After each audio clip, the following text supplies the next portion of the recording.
Hi folks. In Matthew chapter 13 verses 24 to verses 30, Jesus tells the story of the tares and the wheat, or the wheat and the tares, whichever. You can read it for yourself. I don't have the time on this video to go through the whole lot, but you can read it for yourself. But whilst I was in the United States of America, I learned something which fascinated me about this whole subject of wheat and tares.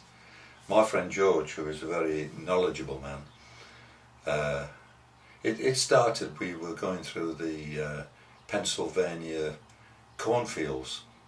There are many cornfields in Pennsylvania, and George was giving me the history of how they began growing corn in Pennsylvania and so on. And I said to George, George, I'm a city dweller, I couldn't tell the difference between corn and wheat. And he said, I'll tell you all about wheat too. So he began to tell me about wheat and how they grow wheat on the, I believe it's the Great Plains in the United States. And then all of a sudden George said to me, John, he said, can you tell me the difference between a wheat and a tare? And I said, George, I wouldn't have a clue what the difference is between a wheat and a tare.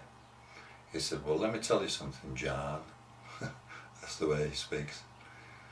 He said, there is very little difference between a wheat and a tare. You can't tell them apart. They both look alike. And I said, wow, George, I didn't know that. I said, but if that's the case, then what is the difference between them? If they both look alike, what is the difference between them? And then with his best New Jersey accent, he said to me, John, one feeds folks, the other don't. And wow, it was like a revelation hit me. And I suddenly thought, that's incredible. One feeds folks, the other don't. They both look alike, but one feeds folks and the other don't. And then I suddenly began to think in my mind about John chapter 15, where Jesus speaks about fruit. I once preached a sermon about it, saying that fruit is Jesus's glorious obsession. He says that he expects us to grow fruit, then more fruit, and then later he says that you might have much fruit. And I remember in the sermon I said to the people, how do we define what Jesus meant by fruit? What does fruit actually do? Well, fruit feeds people, and it also refreshes people. And so there's a kind of a tie-up between the story of the wheat and the story of the tares in Matthew 13, and then the story of the fruit in John 15.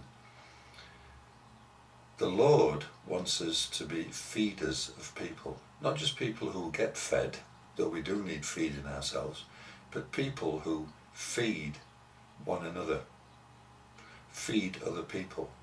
He wants us to be a refreshment to other people. Someone once said, preach the gospel often and occasionally use words. The meaning behind that statement is that let your life be the gospel. Let your life, or let our life, be the message. Let it be the sermon.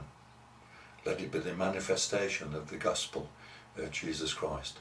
And occasionally use words to explain certain things. And so I learnt a great lesson from this story of the wheat and the tares, explained to me by George, and connecting it with the teaching of Jesus about fruit in John chapter 15, I begin to see that there's something very, very important in this. There is an important message that Jesus is trying to get across to us. We are to be people who refresh other people. We are to be people who feed other people. I don't know about you, but I hate to see people who go to church on a Sunday morning and worship God loudly and tell us how many verses of the scripture they've read that week, and people act very piously, and yet their lives are certainly not a refreshment to anybody. They're not feeding anybody. They feed their own egos sometimes, but not other people.